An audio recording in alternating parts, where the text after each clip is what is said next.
तस्वीर है सऊदी अरब की। तो यहाँ पर अपने देश में तो मोदी जी कपड़ा देखकर पहचान लेते हैं, है ना? ना हो तो 4 पुलिस वाले आ गए। ऐसी घटनाओं के लिए आवश्यकता होती है कि आपके प्रोग्राम की जानकारी काउंसलेट को भी रहे, एम्बेसी को भी रहे। यहां पर विषय सुरक्षा नहीं है, यहां विषय रहस्य का पर्दा है, जो जिंदगी से लेके और देश के हो रही गतिविधियों से लेके। और मैं एक बात, रागिनी जी, आपने कहा एटम बम फोड़ दिया, एसआईआर, तो मैं जरा दर्शकों से पूछना चाहता हूं, ये ईवीएम हैक थी ना? अगर ईवीएम हैक थी तो एसआईआर की जरूरत क्या थी? फिर तो वोटर लिस्ट बदलने की जरूरत नहीं थी। आप लोग कहते थे बटन कोई दबाओ वोट तो भाजपा जाता है। इसका मतलब वो झूठ था, या तो वो झूठ था या ये झूठ है। दोनों एक साथ सच नहीं हो सकते। दोनों पर उन्होंने कहा है, और ऐसा अभी मजा आएगा ना। एसआईआर पर भी कहा है कि अब ईवीएम और वोट दबाओ, कहीं भी बटन दबाओ वोट भाजपा को जाता है। वो सब कैसे खत्म हो गया? हाँ, तो ये मोदी जी की तस्वीर है सऊदी अरब की। तो यहाँ पर अपने देश में तो मोदी जी कपड़ा देखकर पहचान लेते हैं, है ना? और फिर दूसरे देश में जाकर वही कपड़ा पहने हुए से गले भी लगते हैं। तो हम करें तो हाहाकार, आप करें तो जय जयकार। ये तो बहुत ही दोगली बात है सुधांशु जी। तो राबड़ी जी पर आप आरोप लगा रहे हैं। इस देश में ऐसी कोई बहस नहीं हो सकती जिसमें भारतीय जनता पार्टी के प्रवक्ता बैठे हों और मंदिर मस्जिद या ताजियों या हिंदू मुसलमान और इसकी चर्चा ना हो। अब वो आज का विषय नहीं था, इसलिए वहां नहीं जाती। आप कंफ्यूजियाइए मत लोगों को। 2 तरीके की विदेश यात्राएं होती हैं। एक विदेश यात्रा होती है जिसमें राहुल गांधी जाते हैं, किसी बड़ी यूनिवर्सिटी में भाषण देते हैं, किसी पैनल डिस्कशन का पार्ट बनते हैं, कुछ सांसदों से मिलते हैं, कुछ राजनेताओं से मिलते हैं। उसकी औपचारिक जानकारी सबके पास होती है। कांग्रेस एक हफ्ते पहले से वो ट्वीट करना शुरू करती है, सोशल मीडिया पर डालना शुरू करती है। एक निजी यात्रा होती है। उस निजी यात्रा में आप अपने भाड़े के स्टॉकर्स को भेजते हैं, ट्रोलर्स को भेजते हैं जो राहुल गांधी जी की फोटो खींचते हैं, उसे लीक करते हैं। फोटो लीक करने तक तो ठीक था। अब आप उनकी संवेदनशील जानकारी वाली चिट्ठियां भी लीक करवा रहे हैं और आप चाह रहे हैं कि पूरा देश बिहार के चुनाव को भूलकर उस चिट्ठी के बारे में बात करें। बिल्कुल, एटम बॉम्ब फूटा, हाइड्रोजन बॉम्ब फूटने वाला है, वोट चोरी पर कारपेट बॉम्बिंग होगी। और यही कारण है कि मोदी जी को हार जो है ना, वो सुरसा की तरह मुंह बाएं प्रत्यक्ष खड़ी हुई दिख रही है। और वही कारण है कि इस तरीके की चिट्ठियां अचानक बिहार के चुनाव से पहले निकल कर आ रही है और खामखा का मुद्दा ये बनाया जा रहा है। तो आप दोनों चीजों को कंफ्यूज मत करिए और जनता को भी कंफ्यूज मत करिए। साफ तरीके से बात करिए, साफ गोई से बात करिए। लीक चिट्ठी कैसी हुई, पहली बात।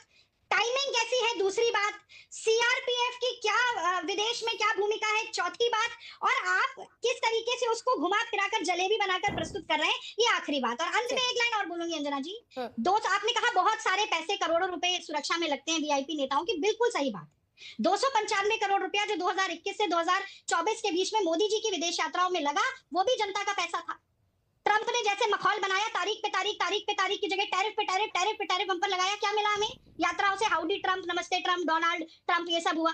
शी जिनपिंग से क्या हमें फायदा हुआ? किस तरीके से चीन हमारे खिलाफ खड़ा है आज के समय में। और पीएम केयर में चीन का फंड कौन ले रहा था, ये पूछिए सुधांशु जी से। और उसके साथ साथ पाकिस्तान के साथ जो गलबैया करते रहे मोदी जी, वहां जाकर मिलते रहे, उसका पैसा क्या जनता का पैसा नहीं था? तो ये सारे सवाल उठेंगे। पर मैं फिर कहूंगी कि हम देश के प्रधानमंत्री को रहस्यात्मक तौर पर, संदेहास्पद तौर पर चीन का, पाकिस्तान का, अमेरिका के एजेंट नहीं बोलेंगे। आप भी देश के नेता प्रतिपक्ष के लिए सम्मानजनक तरीके से बात करिए और इस तरीके की भाषा का प्रयोग। ठीक है, वो जवाब दें उससे पहले एक अंत में उन्होंने हिस्सा, चलिए चिट्ठी को हटाइए। उन्होंने कहा कि अभी आप लोगों का स्टैंड क्या है? अगर वाकई ईवीएम में कोई भी बटन दबाओ वोट बीजेपी को ही जाता है, तो क्या वो मशीन अब ठीक हो गई है और गड़बड़ी एसआईआर में करनी पड़ रही है? या वो मशीनें भी खराब है, फिर भी एसआईआर में गड़बड़ कर रहे हैं, उनको और वोट चाहिए? आपने बहुत अच्छा सवाल पूछा और मैं ये कहना भी चाहती हूं। उन्होंने पूछा था, मैंने नहीं पूछा है। अच्छा, क्योंकि मेरी तबीयत पिछले हफ्ते काफी खराब थी, मैं नेपाल की किसी डिबेट में नहीं आ पाई। मुझे बहुत गर्व है इस बात का कि हमारे देश का लोकतंत्र इतना मजबूत है अंजना जी, कि नेपाल जैसा वाकया कभी भी इस देश में नहीं हो सकता। और उसके संस्थापक जो थे वो इस देश को बनाने वाले लोग थे। पंडित नेहरू हो, सरदार पटेल हो, मौलाना आजाद हो, भगत सिंह हो, तमाम, महात्मा गांधी हो, तमाम लोग थे। उन्होंने इस देश के लोकतंत्र को फूल प्रूफ बनाया और हम चाहते हैं कि वो वैसा ही रहे। हमने ईवीएम पे सवाल उठाया तो वीवीपैट आई, वीवीपैट पे सवाल उठा तो 5% मिलान हो, ये बात आई। फिर हमने कहा कि 5% से ज्यादा मिलान होना चाहिए, वो सरकार नहीं मानी। लेकिन लोकतांत्रिक प्रक्रिया में सुधार धीरे धीरे आया। पर अगर बूथ कैप्चरिंग बंद हो जाए और वोटर लिस्ट कैप्चरिंग शुरू हो जाए, तो क्या उसको हम आंख बंद करके बर्दाश्त कर लेंगे? ये नहीं होगा। अगर एक घर में 300 वोटर रजिस्टर्ड है तो गलत है।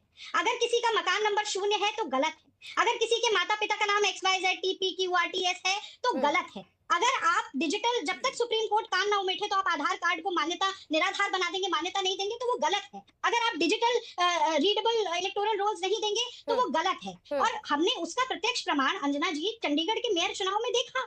कि किस तरीके से धांधली हो जाती है। तो सवाल उठाने से लोकतंत्र कमजोर नहीं होता है, मजबूत होता है। ठीक। पर हर सवाल उठाने वाले को सुधांशु आप जी। देशद्रोही करार दें, हाँ। ये लोकतंत्र को कमजोर करता है। हाँ, सुधांशु जी 4 उनके सवाल हैं। वो कह रहे हैं कि सवाल उठाना जरूरी है और ईवीएम के मुद्दे पर उन्होंने कहा, लेकिन 3 बड़ी बातें। वो कह रही है सीआरपीएफ का क्या लेना देना है विदेशी दौरे से, और इस वक्त की टाइमिंग क्यों ये चिट्ठी लीक हो रही है, और क्या जानबूझकर इशू बनाया जा रहा है इस वक्त?